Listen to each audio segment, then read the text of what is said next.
Hey folks, it's me again. And we're just chilling, reading a little bit of Reddit stories for you guys. Actually, this time we'll be revisiting C.K. Walker. This one is called The Afterlife Experiment. I've always felt a little lost in life, like I never received complete instructions on who I'm supposed to be. Everyone else around me seemed to know exactly who they were.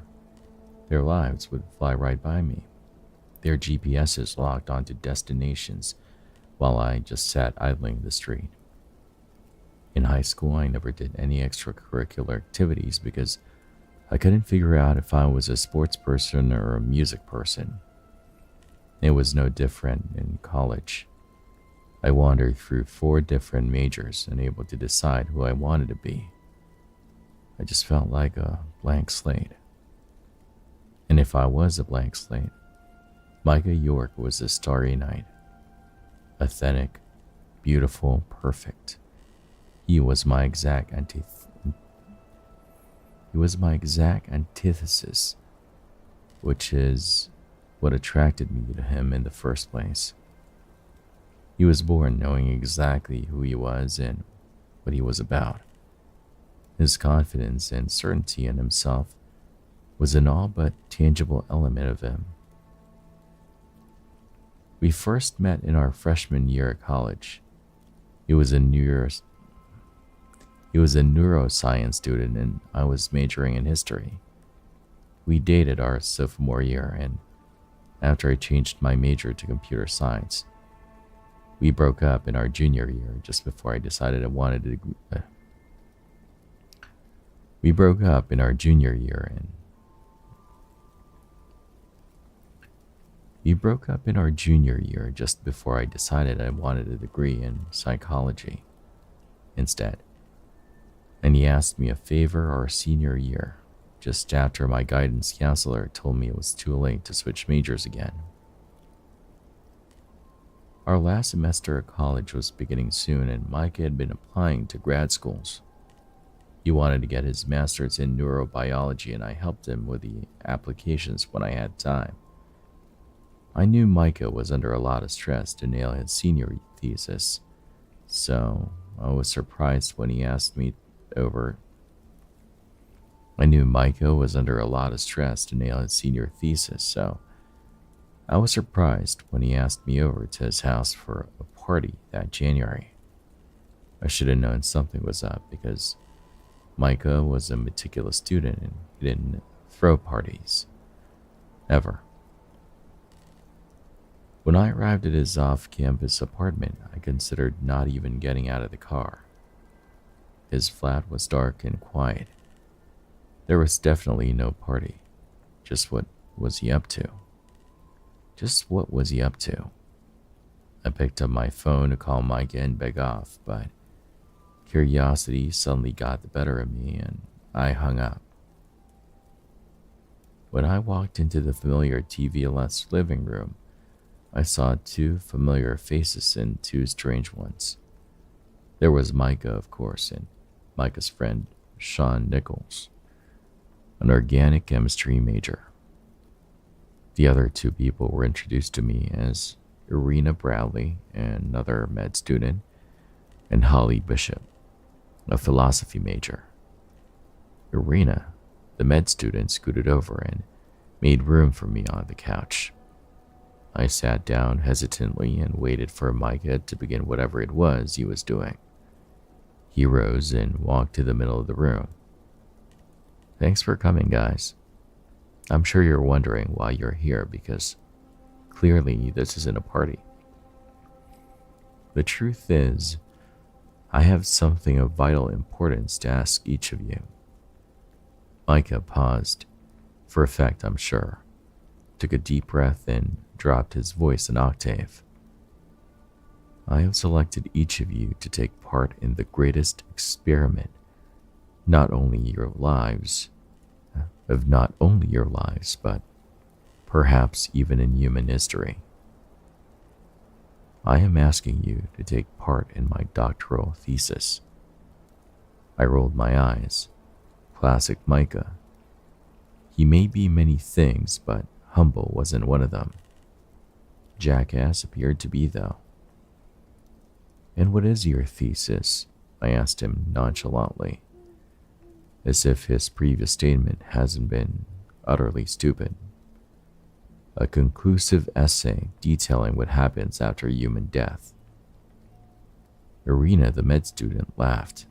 Sadly, I knew Micah well enough to know he was being serious. How do you intend to prove anything? I asked. What kind of experiments have you designed? Well, Bridget, I'm gonna kill myself. The room fell quiet, and Micah, mistaking the shocked horror for odd silence, stood a little taller then and finally smiled. You can't be serious. Oh, I am, and it's completely reversible. I'm going to be the first person in the world to prove or disprove the existence of an afterlife. We, demanded Sean. Yes, we. This paper is going to be our ticket into any university in the world. Wars have been waged for centuries over deities and religions, and we're going to prove what is scientifically correct beyond a shadow of a doubt. You're an idiot, I sighed, and rose from the couch to leave. Irina followed me, but Micah beat us to the door. Bridget, wait. At least hear all of it before you walk away. Please. I narrowed my eyes at him and shook my head. I want no part in killing anyone, even you. I like to hear how it works. Holly, the philosophy major, coolly cut in from her spot on the couch. Actually, it's something I developed, Sean said. A cocktail of biological and non-biological chemicals. It's been tested and it's safe. Tested? Irina asked in horror. On whom? On local wildlife. So, never on a person, I said. Not yet, but it is safe, Sean said quickly. So then, how does it work? Irina asked. She took a step back toward the couch, and that's when I knew they had her. Micah gestured to Sean. I've developed a poison and a biologic. I've developed a poison and a biologic. I call them the Romeo and Juliet serums.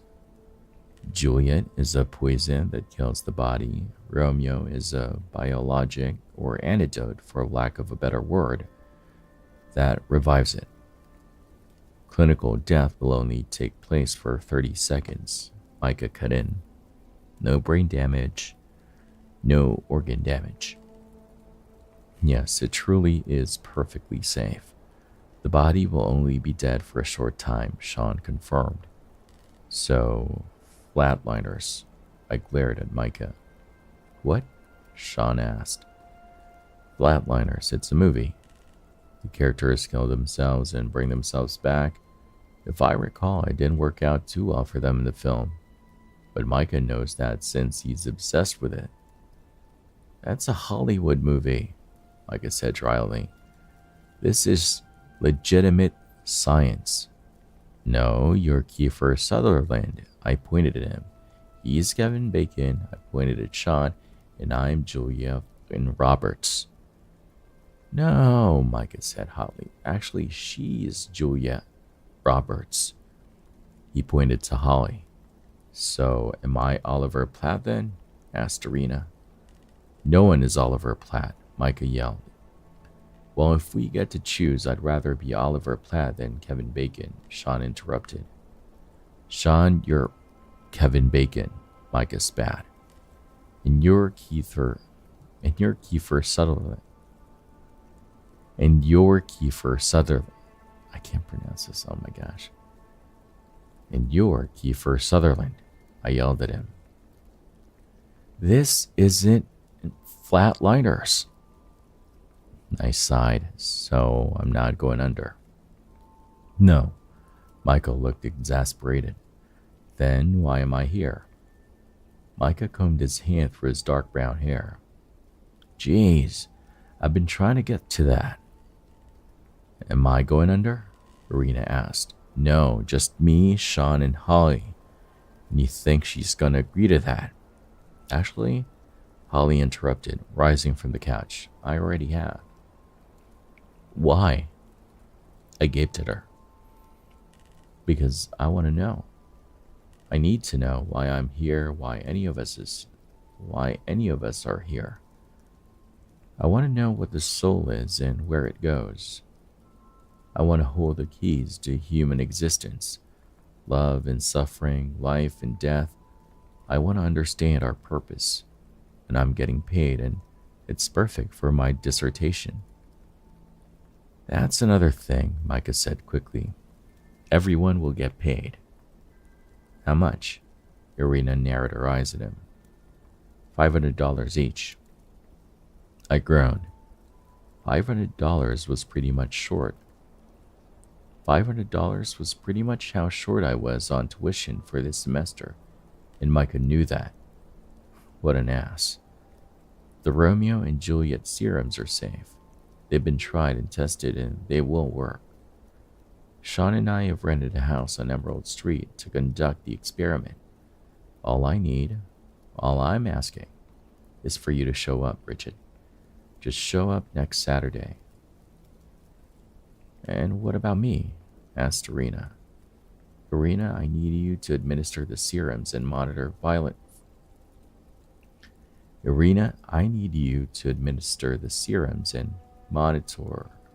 the vital signs. Monitor vital signs. Look, guys, this whole thing will take less than a minute, and then you guys can walk away with your $500 and a credit on my thesis. And what makes your evidence, which is pretty much your testimony, conclusive? I asked. The serums Sean developed will be available to anyone and everyone, and they can repeat my experiment at their leisure. But I don't think that. Please, Bridget, just show up on Saturday. There wasn't one facet of this little science experiment that didn't make me profoundly uncomfortable. But the way Michael looked at me, the tension in the room, the $500. I'm not asked, Bridget. I'm begging. I'm not asking, Bridget. I'm begging. Micah grabbed my hands and squeezed. I'll think about it. I wasn't really surprised to find myself at the house on Emerald Street that following Saturday. I debated about it all week, but in the end, all other factors notwithstanding, I was curious. Michael was brilliant, but top 1% of his class, several published papers. What if he was right? What if he did see something? People have near-death experiences every day and came back with stories.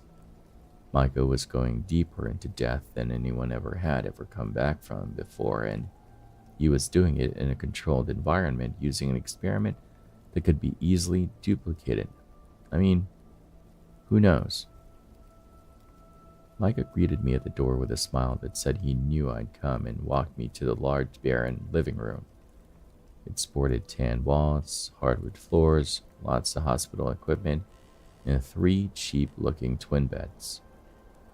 Sean and Holly were already laying on 2 of the beds with nervous smiles on their faces and IVs in their arms.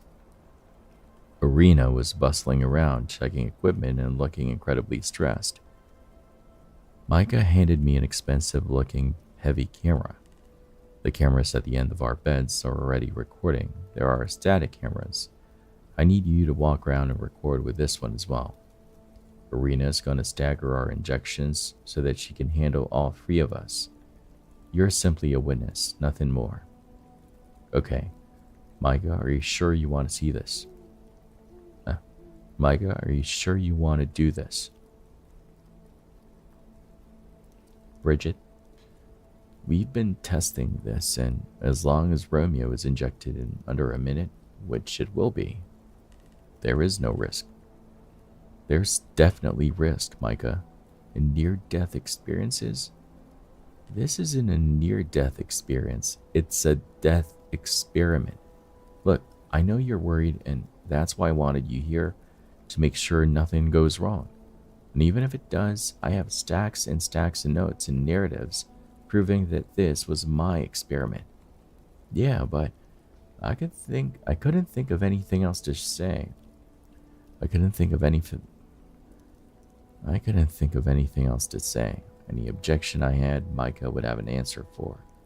That's just the way he was. There was no stopping him now. I could either be here to see it or be somewhere else to hear about it.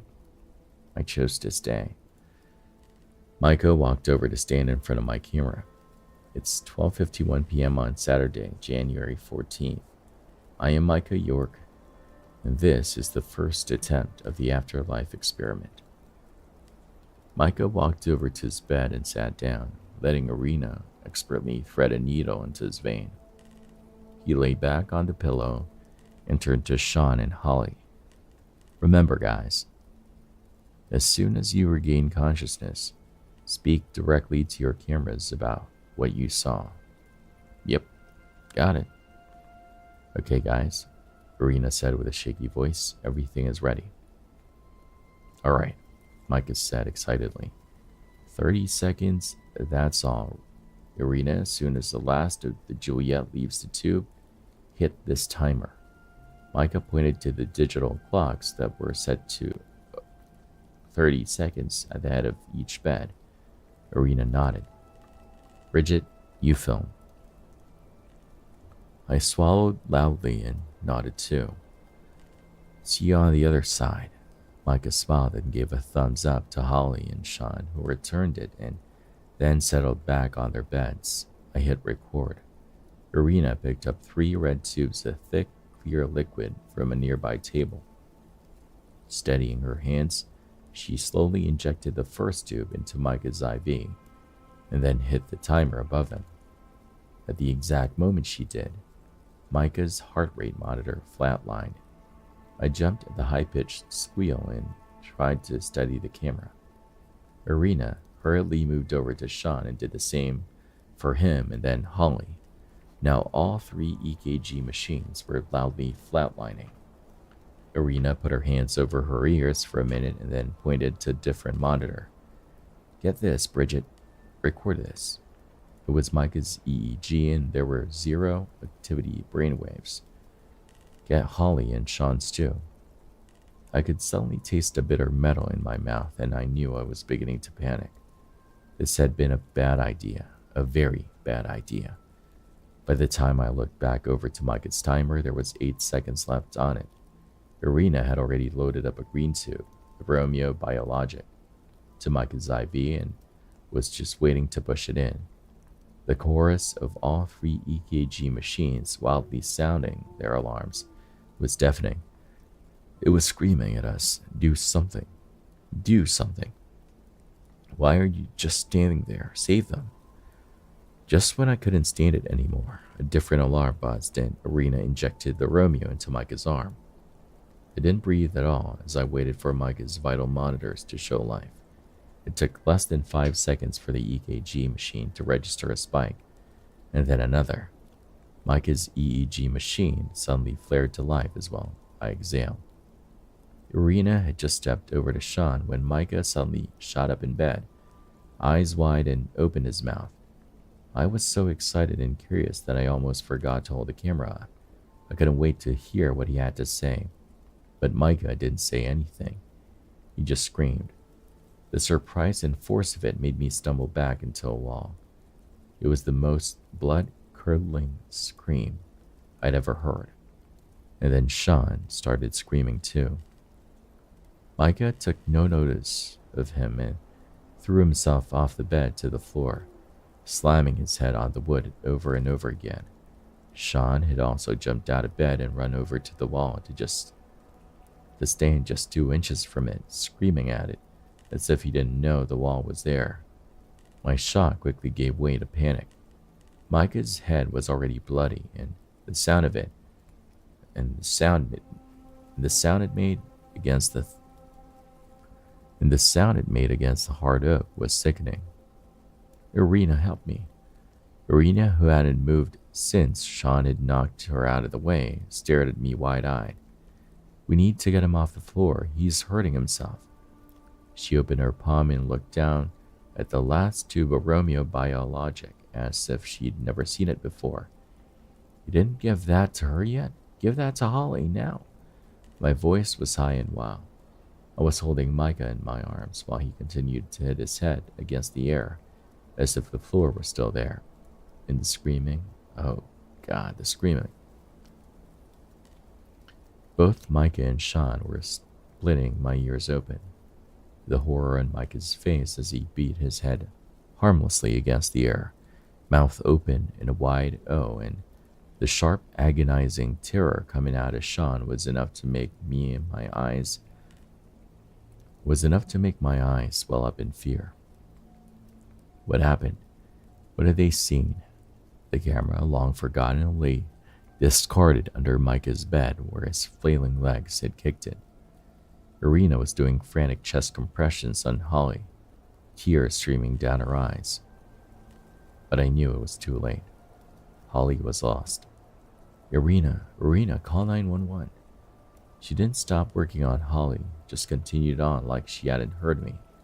And perhaps she hadn't. The screaming. I let go of Micah just for a moment to grab my phone, and he was up and running.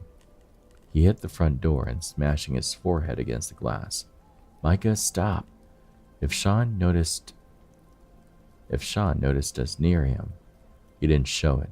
He just continued that piercing, horrible scream. Emergency services couldn't hear me on the phone, but they had someone at the house within 5 minutes. A very, very long 5 minutes. Irina gave up on Holly at some point and just paced around the room, mumbling, I don't understand. I did it right. I don't understand. They took Sean, Holly, and Micah away in an ambulance, and they took me and Irina to the police station. They watched the videos. I never graduated, but at least I didn't go to prison like Irina. I retreated into myself after her trial and refused to speak to anybody. I spent months holed up in my apartment asking the same question over and over. What did they see? And it's not like I could ask them. Sean had screamed until he permanently lost the use of his voice. Now he sits in a room in a hospital facing a wall with his open. Now he sits in a room in a hospital facing a wall with his mouth wide open as if he were screaming. And somehow that's worse than the screaming. He hasn't said or written a word since that day. Micah, he's in a hospital too. Sometimes he screams and sometimes he's quiet. Sometimes he thrashes and sometimes he lies as still as the dead. I have visited them both many times, begging them to tell me what they saw, but my visits were fruitless until this last time. Yesterday, when I visited Micah, he was in his screaming stage. I sat with him and let him scream, waiting to see if he would transition to one of his catatonic stages so that I could speak. When I was tired of waiting, I leaned in close to his ear and I asked him, Micah, what did you see? His screaming slowly morphed into an insane, uncontrollable laughter I'd never heard before. His doctor, who'd been just outside, came running into the room. What do you do? He asked, alarmed. I just asked him a question, I responded quietly. What was the question? I asked him what he saw. We both noticed the sudden silence at the same time. We slowly turned toward Micah to find him facing us. No expression on his face. It's all waiting for you. It's waiting for all of us. Then his mouth fell open into a large O, and the laughter slowly began again, followed by shrill, horrible screams. I left the hospital that day, wishing I'd never come at all. Wishing I never met Micah. Drove home with tears pouring down my cheeks. What do they see? What's on the other side? Do I even want to know? But it really doesn't matter anymore. Someday I'll find out, and so will you. Yeah, that's an interesting story. All right, yeah. So apparently, we got no viewers on a Sunday night here in the Philippines at about 11 p.m. Yeah, all right, okay. See you guys next time. Peace.